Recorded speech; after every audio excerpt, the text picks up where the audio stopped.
Atos 20. Cessado o tumulto, Paulo mandou chamar os discípulos e, tendo-os confortado, despediu-se e partiu para a Macedônia. Havendo atravessado aquelas terras, fortalecendo os discípulos com muitas exortações, dirigiu-se para a Grécia, onde se demorou 3 meses. Tendo havido uma conspiração por parte dos judeus contra ele, quando estava para embarcar rumo à Síria, determinou voltar pela Macedônia. Acompanharam-no até a Ásia Sópatro, de Bereia, filho de Pirro, Aristarco e Secundo, de Tessalônica, Gaio, de Derbe, e Timóteo, bem como Tíquico e Trófimo, da Ásia. Estes nos precederam, esperando-nos em Troade. Depois dos dias dos pães asmos, navegamos de Filipos, e em 5 dias fomos ter com eles naquele porto, onde passamos 1 semana. No primeiro dia da semana, estando nós reunidos com o fim de partir o pão, Paulo, que devia seguir viagem no dia imediato, exortava-os e prolongou o discurso até a meia-noite. Havia muitas lâmpadas no cenáculo onde estávamos reunidos. Um jovem chamado Eutico, que estava sentado numa janela, adormecendo profundamente durante o prolongado discurso de Paulo, vencido pelo sono, caiu do 3º andar abaixo e foi levantado morto. Descendo, porém, Paulo inclinou-se sobre ele e, abraçando-o, disse: Não vos perturbeis, que a vida nele está. Subindo de novo, partiu o pão e comeu, e ainda lhes falou largamente até ao romper da alva. E assim partiu. Então conduziram vivo o rapaz e sentiram-se grandemente confortados. Nós, porém, prosseguindo, embarcamos e navegamos para Assos, onde devíamos receber Paulo, porque assim nos fora determinado, devendo ele ir por terra. Quando se reuniu conosco em Assos, recebemo-lo a bordo e fomos a Mitilene. Dali, navegando, no dia seguinte, passamos defronte de Quios. No dia imediato, tocamos em Samos, e um dia depois chegamos a Mileto. Porque Paulo já havia determinado não aportar em Éfeso, não querendo demorar-se na Ásia, porquanto se apressava com o intuito de passar o dia de Pentecostes em Jerusalém, caso lhe fosse possível. De Mileto, mandou a Éfeso chamar os presbíteros da igreja. E quando se encontraram com ele, disse-lhes: Vós bem sabeis como foi que me conduzi entre vós em todo o tempo, desde o primeiro dia em que entrei na Ásia, servindo ao Senhor com toda a humildade, lágrimas e provações, que pelas ciladas dos judeus me sobrevieram, jamais deixando de vos anunciar coisa alguma proveitosa, e de vô-la ensinar publicamente e também de casa em casa, testificando tanto a judeus como a gregos o arrependimento para com Deus e a fé em nosso Senhor Jesus Cristo. E agora, constrangido em meu espírito, vou para Jerusalém, não sabendo o que ali me acontecerá, senão que o Espírito Santo de cidade em cidade me assegura que me esperam cadeias e tribulações. Porém, em nada considero a vida preciosa para mim mesmo, contanto que complete a minha carreira e o ministério que recebi do Senhor Jesus, para testemunhar o Evangelho da graça de Deus. Agora, eu sei que todos vós, em cujo meio passei pregando o reino, não vereis mais o meu rosto. Portanto, eu vos protesto, no dia de hoje, que estou limpo do sangue de todos, porque jamais deixei de vos anunciar todo o desígnio de Deus. Atendei por vós e por todo o rebanho sobre o qual o Espírito Santo vos constituiu bispos, para pastoreardes a igreja de Deus, a qual ele comprou com o seu próprio sangue. Eu sei que depois da minha partida, entre vós penetrarão lobos vorazes que não pouparão o rebanho, e que dentre vós mesmos se levantarão homens falando coisas pervertidas para arrastar os discípulos atrás deles. Portanto, vigiai, lembrando-vos de que por 3 anos, noite e dia, não cessei de admoestar com lágrimas a cada um. Agora, pois, encomendo-vos ao Senhor e à palavra da sua graça, que tem poder para vos edificar e dar herança entre todos os que são santificados. De ninguém cobicei prata, nem ouro, nem vestes. Vós mesmos sabeis que estas mãos serviram para o que me era necessário, a mim e aos que estavam comigo. Tenho-vos mostrado em tudo que, trabalhando assim, é mister socorrer os necessitados e recordar as palavras do próprio Senhor Jesus. Mais bem-aventurado é dar que receber. Tendo dito estas coisas, ajoelhando-se, orou com todos eles. Então houve grande pranto entre todos, e abraçando afetuosamente a Paulo, o beijavam, entristecidos especialmente pela palavra que ele dissera, que não mais veriam o seu rosto. E acompanharam-no até ao navio. Atos 21. Depois de nos apartarmos, fizemos-nos à vela, e correndo em direitura, chegamos a Cós. No dia seguinte, a Rhodes, e dali a Pátara. Achando o navio que ia para a Fenícia, embarcamos nele, seguindo viagem. Quando Chipre já estava à vista, deixando-o à esquerda, navegamos para a Síria e chegamos a Tiro, pois o navio devia ser descarregado ali. Encontrando os discípulos, permanecemos lá durante 7 dias. E eles, movidos pelo Espírito, recomendavam a Paulo que não fosse a Jerusalém. Passados aqueles dias, tendo-nos retirado, prosseguimos viagem, acompanhados por todos, cada um com sua mulher e filhos, até fora da cidade. Ajoelhados na praia, oramos. E despedindo-nos uns dos outros, então, embarcamos, e eles voltaram para casa. Quanto a nós, concluindo a viagem de Tiro, chegamos a Ptolemaida, onde saudamos os irmãos, passando um dia com eles. No dia seguinte partimos e fomos para Cesareia, e entrando na casa de Filipe, o evangelista, que era um dos 7, ficamos com ele. Tinha este 4 filhas donzelas que profetizavam. Demorando-nos ali alguns dias, desceu da Judéia um profeta chamado Ágabo, e vindo ter conosco, tomando o cinto de Paulo, ligando com ele os próprios pés e mãos, declarou: Isto diz o Espírito Santo. Assim os judeus em Jerusalém farão ao dono deste cinto e o entregarão nas mãos dos gentios. Quando ouvimos estas palavras, tanto nós como os daquele lugar rogamos a Paulo que não subisse a Jerusalém.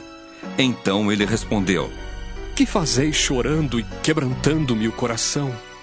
Pois estou pronto não só para ser preso, mas até para morrer em Jerusalém pelo nome do Senhor Jesus. Como, porém, não o persuadimos, conformados, dissemos: Faça-se a vontade do Senhor.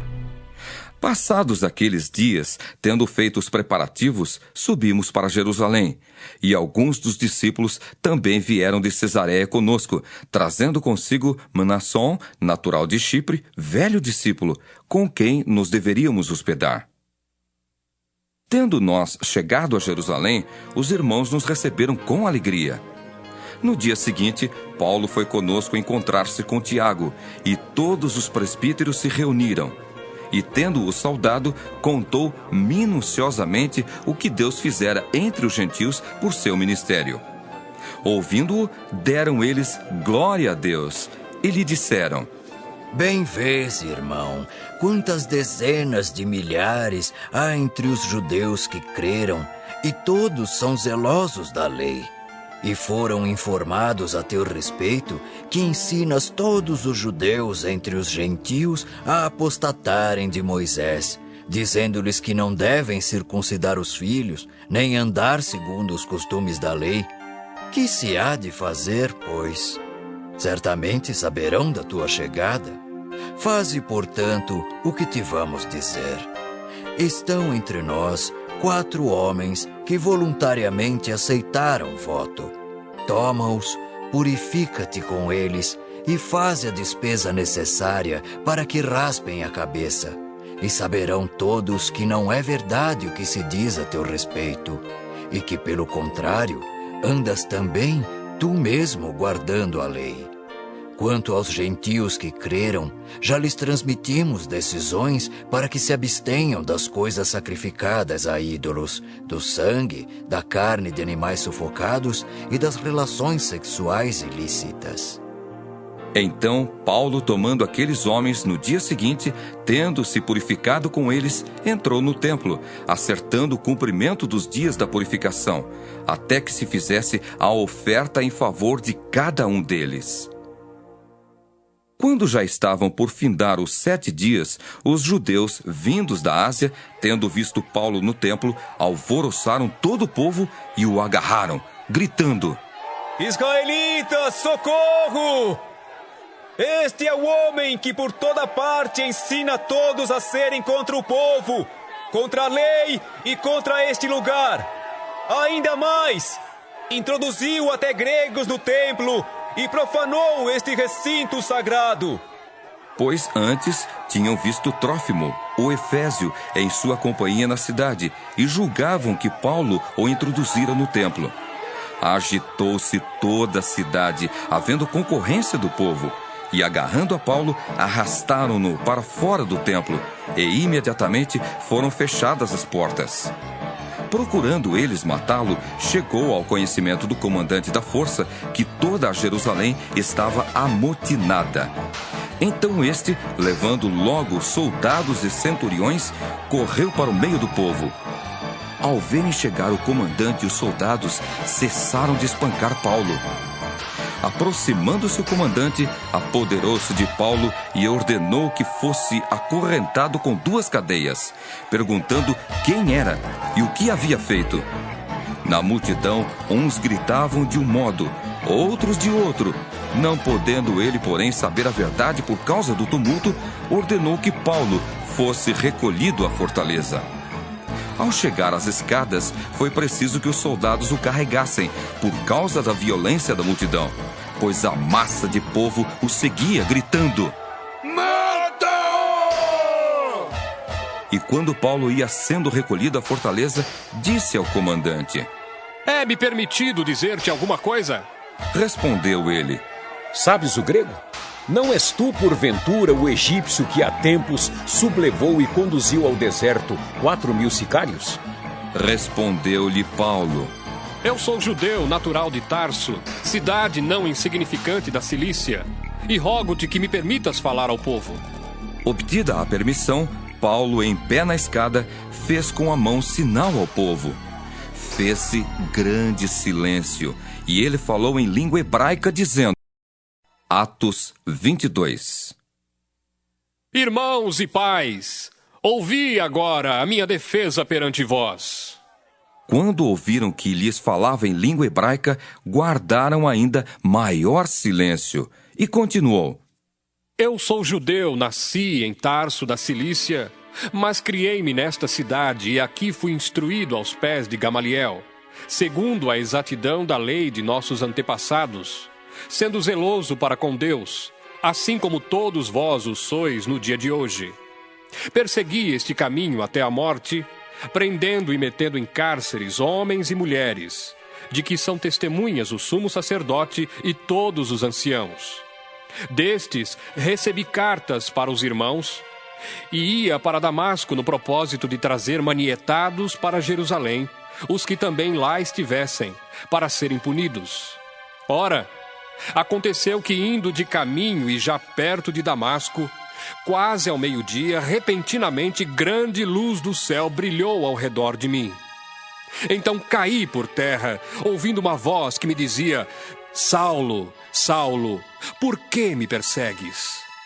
Perguntei: Quem és tu, Senhor? Ao que me respondeu: Eu sou Jesus, o Nazareno, a quem tu persegues. Os que estavam comigo viram a luz, sem contudo perceberem o sentido da voz de quem falava comigo. Então perguntei: Que farei, Senhor? E o Senhor me disse: Levanta-te, entra em Damasco, pois ali te dirão acerca de tudo o que te é ordenado fazer. Tendo ficado cego por causa do fulgor daquela luz, guiado pela mão dos que estavam comigo, cheguei a Damasco. Um homem chamado Ananias, piedoso conforme a lei, tendo bom testemunho de todos os judeus que ali moravam, veio procurar-me, e pondo-se junto a mim disse: Saulo, irmão, recebe novamente a vista. Nessa mesma hora, recobrei a vista e olhei para ele. Então ele disse: O Deus de nossos pais, de antemão, te escolheu para conheceres a sua vontade, veres o justo e ouvires uma voz da sua própria boca. Porque terás de ser sua testemunha diante de todos os homens das coisas que tens visto e ouvido. E agora por que te demoras? Levanta-te, recebe o batismo e lava os teus pecados, invocando o nome dele. Tendo eu voltado para Jerusalém, enquanto orava no templo, sobreveio-me um êxtase, e vi aquele que falava comigo: apressa-te e sai logo de Jerusalém, porque não receberão o teu testemunho a meu respeito. Eu disse: Senhor, eles bem sabem que eu encerrava em prisão e nas sinagogas açoitava os que criam em ti. Quando se derramava o sangue de Estevão, tua testemunha, eu também estava presente, consentia nisso e até guardei as vestes dos que o matavam. Mas ele me disse: vai, porque eu te enviarei para longe, aos gentios. Ouviram-no até essa palavra e então gritaram dizendo: tira tal homem da terra, porque não convém que ele viva. Ora, estando eles gritando, arrojando de si as suas capas, atirando poeira para os ares, ordenou o comandante que Paulo fosse recolhido à fortaleza e que, sob açoite, fosse interrogado para saber por que motivo assim clamavam contra ele. Quando estavam amarrando com correias, disse Paulo ao centurião presente: ser-vos-á porventura lícito açoitar um cidadão romano sem estar condenado? Ouvindo isto, o centurião procurou o comandante e lhe disse: que estás para fazer? Porque este homem é cidadão romano? Vindo o comandante, perguntou a Paulo: dize-me, és tu romano? Ele disse: sou. Respondeu-lhe o comandante: a mim me custou grande soma de dinheiro este título de cidadão. Disse Paulo: pois eu o tenho por direito de nascimento. Imediatamente se afastaram os que estavam para o inquirir com açoites. O próprio comandante sentiu-se receoso quando soube que Paulo era romano, porque o mandara amarrar. No dia seguinte, querendo certificar-se dos motivos por que vinha ele sendo acusado pelos judeus, soltou-o e ordenou que se reunissem os principais sacerdotes e todo o sinédrio, e mandando trazer Paulo, apresentou-o perante eles. Atos 23. Fitando Paulo os olhos no sinédrio, disse: varões, irmãos, tenho andado diante de Deus com toda a boa consciência até o dia de hoje. Mas o sumo sacerdote Ananias mandou aos que estavam perto dele que lhe batessem na boca. Então lhe disse Paulo: Deus há de ferir-te, parede branqueada. Tu estás aí sentado para julgar-me segundo a lei, e contra a lei mandas agredir-me? Os que estavam ao seu lado disseram: estás injuriando o sumo sacerdote de Deus. Respondeu Paulo: não sabia, irmãos, que ele é sumo sacerdote, porque está escrito: não falarás mal de uma autoridade do teu povo. Sabendo Paulo que uma parte do sinédrio se compunha de saduceus e outra de fariseus, exclamou: varões, irmãos, eu sou fariseu, filho de fariseus. No tocante à esperança e à ressurreição dos mortos, sou julgado. Ditas estas palavras, levantou-se grande dissensão entre fariseus e saduceus, e a multidão se dividiu. Pois os saduceus declaram não haver ressurreição, nem anjo, nem espírito, ao passo que os fariseus admitem todas essas coisas. Houve, pois, grande vozearia, e levantando-se alguns escribas da parte dos fariseus, contendiam, dizendo: não achamos neste homem mal algum. E será que algum espírito ou anjo lhe tenha falado? Tomando vulto a celeuma, temendo o comandante que fosse Paulo espedaçado por eles, mandou descer a guarda para que o retirassem dali e o levassem para a fortaleza. Na noite seguinte, o Senhor, pondo-se ao lado dele, disse: coragem, pois do modo por que deste testemunha a meu respeito em Jerusalém, assim importa que também o faças em Roma. Quando amanheceu, os judeus se reuniram e, sob anátema, juraram que não haviam de comer nem beber, enquanto não matassem Paulo. eram mais de 40 os que entraram nesta conspirata. Estes, indo ter com os principais sacerdotes e os anciãos, disseram: Juramos sob pena de anátema não comer coisa alguma enquanto não matarmos Paulo. Agora, pois, notificai ao comandante, juntamente com o sinédrio, que vou-lo apresente como se estivesseis para investigar mais acuradamente a sua causa. E nós, antes que ele chegue, estaremos prontos para assassiná-lo. Mas o filho da irmã de Paulo, tendo ouvido a trama, entrou na fortaleza e de tudo avisou a Paulo. Então este, chamando um dos centuriões, disse: Leve este rapaz ao comandante, porque tem alguma coisa a comunicar-lhe. Tomando-o, pois, levou-o ao comandante, dizendo: O preso Paulo, chamando-me, pediu-me que trouxesse à tua presença este rapaz, pois tem algo que dizer-te. Tomou pela mão o comandante e, pondo-se à parte, perguntou-lhe: Que tens a comunicar-me? Respondeu ele: Os judeus decidiram rogar-te que amanhã apresentes Paulo ao sinédrio, como se houvesse de inquirir mais acuradamente ao seu respeito.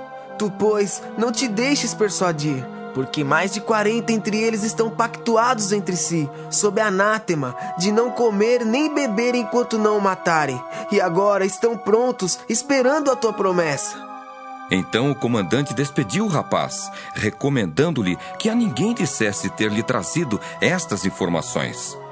Chamando 2 centuriões, ordenou: Tende de prontidão desde a hora 3ª da noite 200 soldados, 70 de cavalaria e 200 lanceiros para irem até Cesareia. Preparai também animais para fazer Paulo montar e ir com segurança ao governador Félix. E o comandante escreveu uma carta nestes termos: Cláudio Lísias ao excelentíssimo governador Félix, saúde. Este homem foi preso pelos judeus e estava prestes a ser morto por eles, quando eu, sobrevindo com a guarda, o livrei por saber que ele era romano. Querendo certificar-me do motivo por que o acusavam, firo descer ao sinédrio deles. Verifiquei ser ele acusado de coisas referentes à lei que os rege, nada, porém, que justificasse morte ou mesmo prisão. Sendo eu informado de que ia haver uma cilada contra o homem, tratei de enviá-lo a ti sem demora, intimando também os acusadores a irem dizer na tua presença o que há contra ele. Saúde. Os soldados, pois, conforme lhes foi ordenado, tomaram Paulo e durante a noite o conduziram até Antipátride. No dia seguinte voltaram para a fortaleza, tendo deixado aos de cavalaria o irem com ele, os quais, chegando a Cesareia, entregaram a carta ao governador e também lhe apresentaram Paulo. Lida a carta, perguntou o governador de que província ele era, e quando soube que era da Cilícia, disse: Ouvir-te-ei quando chegarem os teus acusadores. E mandou que ele fosse detido no pretório de Herodes.